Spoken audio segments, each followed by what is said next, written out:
Hello ji, नमस्कार दोस्तों, welcome back to my channel Vanya की दुनिया। मैं प्रिया स्वागत करती हूँ आपका एक नए व्लॉग में। तो जी ये वीडियो है 2 दिन पहले का, मतलब 2 दिन से तो व्लॉग आ ही नहीं रहे थे। तो ये वीडियो था शुक्रवार का, और जब आपके पास ये वीडियो जाएगा उस दिन होगा नया साल। तो आप सभी को मेरी तरफ से नए साल की आप सभी को हार्दिक शुभकामनाएं। आप लोगों के लिए ये साल बहुत अच्छा रहे, बहुत ही खुश मिजाज रहे आप इसमें। तो यहाँ पर हो गया है मेरा सुबह की शुरुआत, मतलब सुबह के काम हो गए, और अभी 4 दिन का हस्बैंड का हॉलीडे है, ऑफ हो गया इनका। तो विंटर की जो हॉलीडेज़ होती है वो हो गई है। तो सुबह के उन्होंने चाय बना ली थी, एक बार मैं उठी नहीं थी तो वहीं बस मैं आप लोगों को दिखा रही थी। तो मैं उठ के चाय के बर्तन लेकर आ गई हूँ। उसके बाद मैंने थोड़ा सा किचन को क्लीन किया था, ज़्यादा नहीं। रात को जो बर्तन धो के रखे थे वो काउंटर टॉप पे रखे ताकि सूख जाएंगे। तो मैं थोड़ी सी सफाई करूँगी आज। तो यहाँ पर सबसे पहले मैं उनके लिए बना रही हूँ नाश्ता, ताकि अगर वो नाश्ता कर लेंगे तो उसके बाद दिक्कत नहीं रहेगी, मैं आराम से खाना वाना बनाऊँगी। और अभी इनकी छुट्टियाँ स्टार्ट हो गई है, तो इसका मतलब डेली कभी कुछ यही स्पेशल बनेगा, क्योंकि मैं अकेली रहती हूँ तो कुछ नहीं बनाती। तो इधर यहाँ पर मैंने ये ड्रॉर है, इनको अच्छे से साफ़ कर लिया था। वैसे तो अभी 3-4 दिन पहले भी मैंने आपको दिखाया था, लेकिन फिर से थोड़ी नमी होती है ना, तो गिली गिली सी रहती है। तो मैं इनको साफ़ करके, और रात के जो बर्तन थे वो काउंटर टॉप पे रख दिए थे तो सूख गए थे। तो अभी मैं उनको ड्रॉर में रख दूँगी। और ये काम तो सुबह उठते ही शुरू हो जाते हैं। और अभी 4 दिन की छुट्टी है इनकी, तो बड़ा आराम है, मतलब आराम से उठती हूँ मैं 8 बजे, कभी 8:30 बजे। तब तक ये चाय ले आते हैं, और ये इनकी आदत है, शुरू से ही हैबिट है जल्दी उठने की। तो अभी तो 4 दिन आराम से निकल गए, और इसी वजह से व्लॉग नहीं आ पा रहे थे। कुछ मेरी तबीयत ख़राब थी, मतलब कोल्ड बहुत ज़्यादा हो रहा था, तो उस वजह से मैं वॉइस ओवर नहीं कर पा रही थी। तो उस चीज़ के लिए मुझे आप माफ़ कीजिएगा। और ऐसे टाइम पे जब मेरी वीडियो नहीं आ पाती तो आप प्लीज़ पुराने व्लॉग देख लिया करें। तो यहाँ पर मैंने इसको भी अच्छे से साफ़ कर दिया था। और मैगी मैं बना रही थी, बस ये जस्ट नॉर्मल सी मैगी खाते हैं। तो इधर मैंने साथ ही साथ कपड़ों की मशीन लगा दी थी, ताकि ये भी धुल जाएंगे। और आज इनका छुट्टी का पहला दिन था, शुक्रवार से और मंडे तक थी, मतलब इनकी 4 दिन की छुट्टियाँ थी। तो आज ही मैंने सारे कपड़े धो लिए थे, क्योंकि डेली तो मैं मशीन लगाती नहीं, और सर्दियों में अब तो दिक्कत बड़ी हो रही है। 2-3 दिन हो गए धूप भी नहीं निकल रही है। आप लोगों के यहाँ धूप निकली है, नहीं निकली है, सर्दी कितनी हो रही है, तो कमेंट बॉक्स में मुझे भी ज़रूर बताइए, ताकि मुझे भी, आप लोग बताते हैं तो पता चलता है, अदरवाइज़ इतना कहाँ पता चलता है। तो और वैसे बाज़ार में तो इतनी ठंड नहीं लगती, लेकिन गांव में तो बहुत ज़्यादा ठंड लगती है। तो इसके बाद मैंने कपड़े निचोड़ लिए थे, अभी सारे नहीं धुले थे, 2 से 3 स्लॉट में धुलेंगे। तो फिर जितने भी बर्तन थे, मतलब टिफ़िन थे, रोटी का जो, तो उन सब चीज़ों को मैं धो लूँगी अच्छे से। और ये कुकर था, रात को इन्होंने पॉपकॉर्न बनाए थे इसमें, तो वो रख दिया था। बाकी तो सारे बर्तन धो ही दिए थे। तो इनकी हो गई है मैगी तैयार, और दूसरी बार वाली चाय मैंने बना ली है। तो भी आराम से चाय पी के तब मैं अपने काम शुरू करूँगी। काम तो शुरू हो ही गए थे, लेकिन बीच में सर्दियों में तो बार बार चाय चाहिए। तो इधर मैं ये कॉर्नर में जो थी ना, ये रैक, इसको साफ़ कर रही थी अच्छे से, क्योंकि ये इसमें बर्तन रख देते, कुकर और कढ़ाई वगैरह, तो अच्छे से हो नहीं पाता, मतलब डेली तो कर नहीं पाते हैं इसको। तो मैं इसको जब सूख गए हैं बर्तन, तब मैं इसमें रख दूँगी सारे के सारे। और आप लोगों को मेरी वीडियो कैसी लगती है प्लीज़ कमेंट बॉक्स में ज़रूर बताएं। आगे चलने से पहले याद दिला दूँ आप सभी को, आप चैनल पर नए आए हैं तो प्लीज़ चैनल को सब्सक्राइब कर दें, वीडियो को लाइक कर दें, और एक प्यारा सा कमेंट अपनी बहन, अपनी बेटी, मतलब मेरे लिए आप कर दें। और इधर देखिए यहाँ से और मतलब काम शुरू हो गए हैं। और आप लोग सर्दियों में कैसे काम शुरू करते हैं वो भी आप मुझे बताना, क्योंकि सबके करने का ढंग, सबका काम करने का तरीका अलग होता है। तो देखिए आपसे बात करते करते ये हो गया है मेरा सारा, मतलब यहाँ किचन का मैंने कर लिया है, निपटा लिया है, जो ज़्यादा हैवी वर्क था। और उसके बाद जो ये गाजर का हलवा आया था ना घर से, तो इसको मैं निकाल रही थी अब छोटे बर्तन में, क्योंकि आप काफ़ी खा लिया था, बहुत सारा था। तो अभी हम दोनों से तो ख़त्म नहीं हो रहा था, तो मैंने सोचा ये बाल्टी थोड़ी सी बड़ी हो रही थी, तो स्पेस भी ज़्यादा ले रही थी, तो इसमें निकाल करके रख दूँगी, और इसको मैं साफ़ करके रख दूँगी।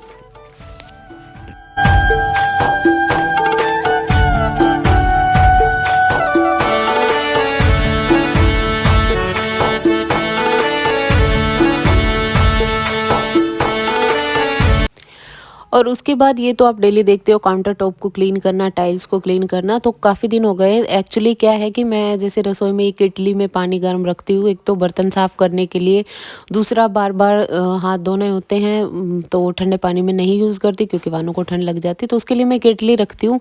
तो जब इसकी वो जो स्टीम है ना, तो इससे पूरे किचन में फैल जाती है और इससे टाइल है ना उसमें सीलन आ जाती है। तो मैं आज वहीं साफ़ कर रही थी अच्छे से, और ये कॉर्नर ना ज़्यादातर रह ही जाता है, तो आज मैं इस कॉर्नर को करूँगी अच्छे से साफ़। तो ये जो वाइप, ये कपड़ा है ना, इससे बहुत अच्छा वाइप होता है। तो मैं थोड़ा सा मैंने गर्म पानी ले लिया था और इन पे टाइल्स पे डाल दिया था। उसके बाद मैं इस दरवाजे को भी कर दूंगी। वैसे तो ये हमेशा ऐसे ही रहता है, इसको बंद नहीं करते ना खोलते, ऐसे ही रहता है। और इसको भी मैं फटाफट से कर दूंगी क्लीन। तो सामने का तो जो किचन का है, जो ये जहाँ पर गैस रखी हुई है, ये काउंटर तो डेली ही साफ़ होता है, लेकिन ये थोड़ा सा रह गया था, तो मैंने सोचा आज इसी का नंबर ले लेती हूँ और इसको भी साफ़ कर देती हूँ। और जैसे ये स्टीम जाती है ना, तो पूरी ये जो अलमारी है ना, इनकी सनमाइका पे भी पूरा पानी पानी सा, मतलब भाप सी हो जाती है। तो इसको भी मैं साफ़ कर दूंगी अच्छे से। और अंदर से भी वैसे तो अभी 3-4 दिन पहले करी थी, लेकिन सामने से कर दूंगी फिर भी। तो यही सब काम मेरा आज होगा किचन की ही ऑलमोस्ट। मतलब पिछली बार तो मैंने करी थी अंदर से काम, बाहर अंदर से करी थी, और अब की बार मैं कर रही थी बाहर से, क्योंकि बाहर से पिछली बार हो नहीं पाई थी और मैंने ध्यान भी नहीं दिया था। तो अभी मैं जब खाना बना रही थी तब मैंने देखा जो सरमाइका थी ना, इन पे पानी के निशान से हो रहे थे, पूरे भाप जैसे ऊपर चली जाती फिर नीचे आती है ना, तो ऐसे हो रहे थे। तो मैंने सोचा इसको आज कर देती हूँ साफ़। और वानू को तो उन्होंने ले ही रखा था। और आज तो मतलब शुक्रवार में तो पूरा दिन धूप नहीं निकली थी, बहुत ही ज़्यादा ठंड हो रही थी। लेकिन जब हम काम करते रहते हैं तो फिर ठंड इतना महसूस नहीं होती है। तो बाहर मैंने कपड़े लगा रखे थे, वो धुल रहे थे, अंदर मैं अपना काम कर रही थी। और अभी रूम में और इधर लॉबी में तो इतना साफ़ सफाई की ज़रूरत नहीं होती, क्योंकि सर्दी है, डस्ट भी नहीं होता इतना, तो एक बार में ही हो जाता है। तो किचन में क्या है कि अब सीलन आ रही है, तो नमी सी आ रही है, तो उससे थोड़ा साफ़ करना पड़ता है।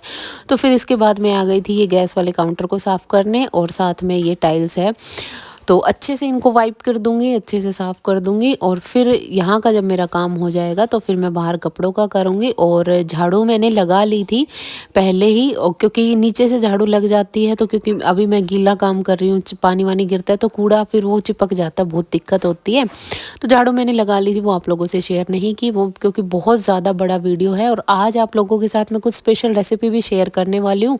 तो उस चक्कर में वीडियो बहुत ज़्यादा बड़ा बन रहा था, तो मैं जितना मुझे हो सका मैंने उतना कट किया है। तो इसके बाद फिर यहाँ से ये वाला काउंटर मैंने साफ़ कर दिया था, तो सिंक के पास आ गई थी। बर्तन जितने भी थे सारे धुल लिए थे मैंने, और ये जो रसोई का बर्तन था इसको भी अच्छे से धो करके भर लिया था, सॉरी धो लिया था। अभी इसको भरा नहीं था मैंने, क्योंकि यहाँ से बिल्कुल साफ़ कर दूँगी तब इसको भरूँगी। तो इधर मैं आ गई थी विंडो वाली साइड में, अच्छे से पूरा का पूरा मैं कर दूँगी क्लीन। और आज मैंने बहुत ही अच्छे से सफाई करी, और जिस दिन सफाई कर देते ना मन बड़ा खुश रहता है। तो इधर मैं पूरा कर दूंगी क्लीन। और साथ ही साथ मेरे 2 काम हो रहे थे। मशीन होती है ना तो बड़ा आराम होता है कि एक काम अंदर चलता रहे, एक दूसरा बाहर। वैसे बीच बीच में जाना पड़ता है, लेकिन इतना नहीं है कि फिर उसमें 1 से 1.5 घंटा और लग जाता है। तो यहाँ हो गई है मेरी पूरी, मतलब किचन क्लीन, थोड़ी सी रह गई है, 1 से 2 मिनट का काम है, तो इसको भी मैं फटाफट से कर दूंगी। और चाहे सर्दी हो चाहे गर्मी हो, हमारे काम तो कभी ख़त्म नहीं होते हैं।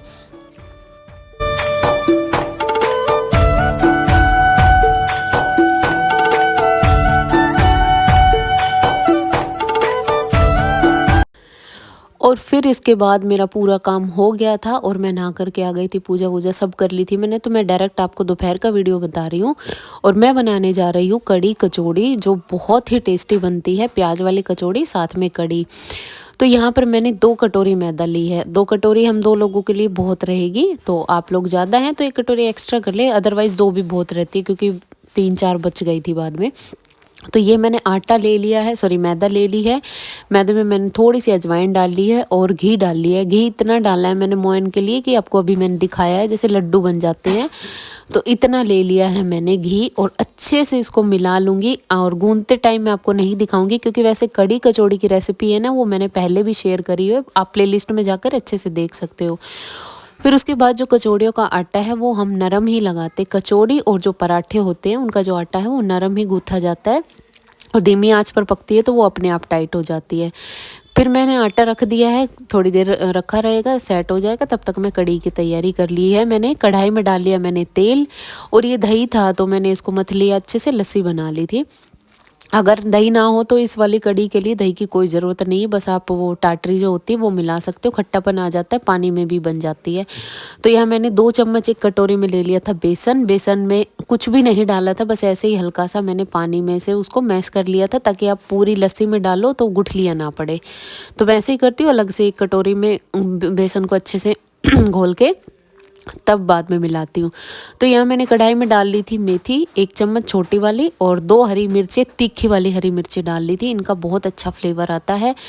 और इसके बाद मैंने ली है काली मिर्च, 2 से 3 काली मिर्च ली थी बस, और 2 ली थी मैंने लौंग। और इस कढ़ी कचौड़ी वाली कढ़ी में ना लौंग बहुत ज़्यादा ज़रूरी होती है, लौंग का ही पूरा फ्लेवर आता है।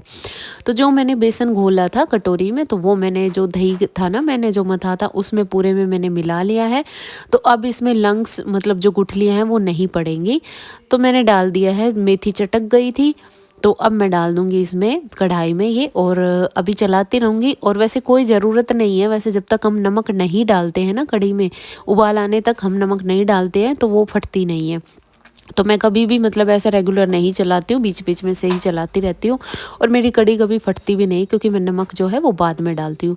तो मैं अब इसी कटोरी में कढ़ी के लिए बना लूँगी मसाला। ये मैंने ली है 1 चम्मच, मतलब 1 चम्मच ही हो गया था, 2 से 3 थी काली मिर्च और 2 थी लौंग, तो वो मैंने डाल ली है कटोरी में। ये थोड़ा मैंने देखा नहीं और आप लोगों को दिखा नहीं पाई, ये जो मसाले थे कटोरी में, मसाले थे सिर्फ सूखा धनिया, 2 लौंग, 2 से 3 काली मिर्च कूट करके डाली हुई थी, और फिर रेगुलर मसाले नमक मिर्च हल्दी बस।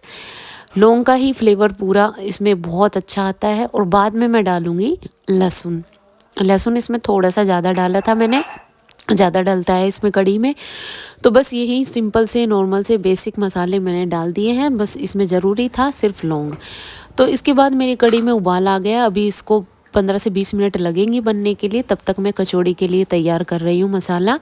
1 चम्मच मैंने डाली है इसमें सौंफ, 1 चम्मच मैं डालूँगी धनिया, साबुत धनिया, और 1 चम्मच डालूँगी मैं जीरा, छोटे वाले जो मसालदाने वाली चम्मच होती है वो। अगर आपको ज़्यादा क्वांटिटी में बनानी है तो आप ये मसाले ज़्यादा कर सकते हो अपने अकॉर्डिंग। तो यहाँ पर मैंने डाल ली तीनों चीज़ें, और इनको मैं दरदरा पीस लूँगी। और इसमें डाली है मैंने 3 से 4 काली मिर्च। इन चारों चीज़ों को दरदरा पीसेंगे, ज़्यादा फाइन पेस्ट नहीं बनाना है, इसलिए मैं इसको कूट रही हूँ, ताकि मिक्सी में जो है बिल्कुल फाइन पेस्ट बन जाता है। तो इधर मैं फटाफट से इनको कूट लूँगी, साथ में मेरी कढ़ी बन करके हो गई है तैयार। और इसको मैं कचौड़ी के लिए मैं बना रही हूँ मसाला। आटा मैंने गूँथ करके रख दिया, तो अब ज़्यादा टाइम नहीं लगेगा, तो फटाफट से मैं ये सारे काम अपने करके रख लूँगी। और अदरक और लहसुन का पेस्ट है वो मैंने पहले ही बना के रख लिया था। तो इधर मेरी कढ़ी बन गई है। कचौड़ी के लिए मैंने ली थी 2 प्याज, बड़े साइज़ के प्याज थे, तो 2 मैंने काट करके बिल्कुल बारीक बारीक मैंने साइड में रख लिए हैं। और इधर बन गई है मेरी कढ़ी, तो मैं कढ़ी को निकाल ली। अब ये मैंने कढ़ाई में डाला है 1 चम्मच तेल, जो सब्जी वाली चम्मच होती है वो। उसमें जो अभी मैंने मसाले पीसे थे ना, जीरा, धनिया और सौंफ, वो डाल दिया था। उसके बाद मैंने डाल दिया था अदरक और लहसुन का पेस्ट। 1 मिनट बहुत ज़्यादा होता है, 1 मिनट से कम हम इसको चलाएंगे, क्योंकि मसाला जो है वो जल जाएगा। तो हम फटाफट से इसको चलाएंगे और इसमें डाल देंगे प्याज। मतलब 20 से 25 सेकंड के बाद आप इसमें प्याज डाल दें, क्योंकि मसाला जल जाएगा, और जलने की फिर अच्छा टेस्ट नहीं आता है, जला जला सा टेस्ट आता है। तो यहाँ मैंने डाल ली है प्याज। प्याज को ज़्यादा नहीं पकाएंगे, क्योंकि अभी जब हम कचौड़ियों में डालेंगे तो वो तेल में भी पकेंगी, तो ज़्यादा नहीं पकाएंगे। 1 चम्मच से भी कम मैंने डाला है इसमें बेसन, कोटिंग अच्छे से हो जाती है। बेसन को बीच में डाल लें ताकि वो थोड़ा सा भून जाए, और बस 1 ही चम्मच डाला था, 1 चम्मच से थोड़ा सा कम था। आप ज़्यादा डालना चाहें तो ज़्यादा, लेकिन वो फिर उसमें कच्चापन रह जाता है। इसके बाद मैंने डाले हैं 2 छोटे छोटे आलू। तो इसके बाद फिर मैं बस वही बेसिक मसाले, लाल मिर्च, हल्दी, नमक, बस यही तीनों चीज़ें डालूंगी, और कोई मसाला नहीं डाला है मैंने, गरम मसाला वसाला कुछ भी नहीं डाला। और ये बाद में डाला है मैंने अमचूर। अमचूर मैंने छोटी चम्मच डाली थी, आप लोग चाहे ज़्यादा आपको खट्टा चाहिए तो आप ज़्यादा डाल सकते हो। तो यहाँ पर मुझे नमक थोड़ा सा कम लगा, टेस्ट करके देखा था मैंने, तो मैंने थोड़ा सा नमक और डाल दिया था। तो बस ऐसे ही मैंने ये पेस्ट तैयार कर लिया है कचौड़ियों के लिए। उधर कढ़ी बन गई है, आटा लग गया है, कचौड़ियों का पेस्ट तैयार हो गया था। तो यहाँ पर मैं तेल चढ़ा करके और अंदर आ गई थी वानू को दूध पिलाने, तो तेल है वो बहुत ज़्यादा गर्म हो गया था। आप लोग क्या करें, एक बार तेल को अच्छे से गर्म करके और फिर थोड़ा सा मीडियम ठंडा कर ले, ताकि कचौड़ियाँ बिल्कुल धीमी धीमी आंच पर पकती रहे। और कचौड़ियों को बहुत टाइम लगता है पकने में, तेज़ आंच पर ना पकाएं, बिल्कुल धीमे धीमे से उसको पकाना है। तो यहाँ पर मैंने पूरियों की तरह बेल ली है। उसके बाद मैंने मसाला डाल के हल्का सा बेलन मार दिया है। आटा मेरा थोड़ा सा टाइट हो गया था। आप आटा बिल्कुल नरम रख के कचौड़ियों के लिए, क्योंकि फिर कचौड़ियों का जो मसाला है जो अंदर आप डालोगे स्टफिंग, वो निकलेगी नहीं। मेरी इसीलिए निकल रही थी, तो क्योंकि मैंने गर्म पानी से लगा दिया था और वो रख दिया था तो टाइट हो गया था, तो इसलिए मैं आप लोगों को ये चीज़ बता रही हूँ। तो यहाँ मैं बिल्कुल धीमी धीमी आंच पर कचौड़ियों को अपने को पका लूँगी। आप लोग चाहे तो बेल करके भरें, आप लोग चाहे तो जैसे लोई करके भरते हैं वैसे भरें। तो बस ऐसे ही मैं फटाफट से अपनी कचौड़ियाँ बना लूँगी। यहाँ बन रही है कचौड़ियाँ गर्मा गर्म और मौसम बड़ा ही अच्छा हो रहा है, बहुत अच्छी ठंड हो रही है, तो ऐसे में कचौड़ी खाने का तो अलग ही मज़ा है। सर्दियों में तो पकौड़ियाँ, कचौड़ियाँ, ये सारी चीज़ें बड़ी अच्छी लगती है। तो फटाफट से बन रही है मेरी कचौड़ियाँ। आप लोग भी आइए, टेस्ट करके ज़रूर बताइए कि कचौड़ी कैसी बनी है। और जैसे मैंने आपको बताई है, एक बार बना करके देखना, सच में बहुत ही टेस्टी बनती है कड़ी और कचौड़ी। और आप लोग अगर बनाएं तो और अच्छी बने तो प्लीज़ मुझे कमेंट करके ज़रूर बताना कि कैसी बनी। तो यहाँ पर मैं फटाफट से बना लूँगी, और क्योंकि दोपहर के बज गए थे, शायद 2 बजे का टाइम हो गया था और काफ़ी लेट हो रहा था, तो अभी मैं बना लूँगी। और वानू को सुला दिया था उन्होंने। अभी 3-4 दिन ये घर है तो कोई दिक्कत नहीं थी वानू के लिए, काम भी आराम से हो रहा था और ये दूध भी पिला देते हैं, सुला भी देते हैं, मतलब काफ़ी कोऑपरेटिव है। तो इसके बाद मैं यहाँ पर बिल्कुल धीमी धीमी आंच पर मैं आपको दिखा रही हूँ।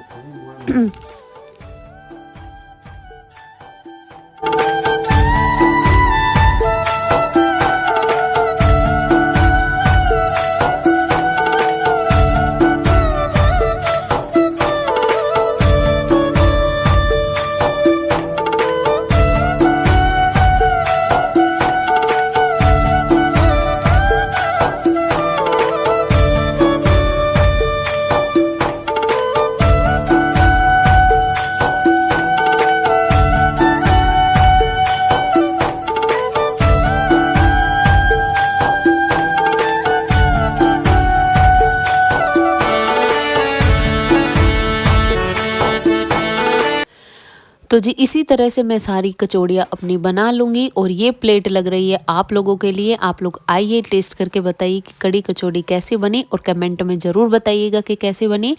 और बस स्टफिंग आपको तो जो आटा है वो थोड़ा सा आपको गीला लगाना है, क्योंकि मेरा थोड़ा सा टाइट हो गया था। पहले बना चुकी हूँ मैं, अब थोड़ा गर्म पानी से बनाया था तो इस वजह से। और ये मैं आपको कचौड़ियाँ दिखा रही थी, बड़ी ही टेस्टी, बहुत अच्छी बनी थी। तो टेस्ट करके ज़रूर बताना। और अपनी बहन के लिए, अपनी बेटी के लिए, जो भी आप लोग मुझे मानते हो, तो एक प्यारा सा कमेंट ज़रूर रखना।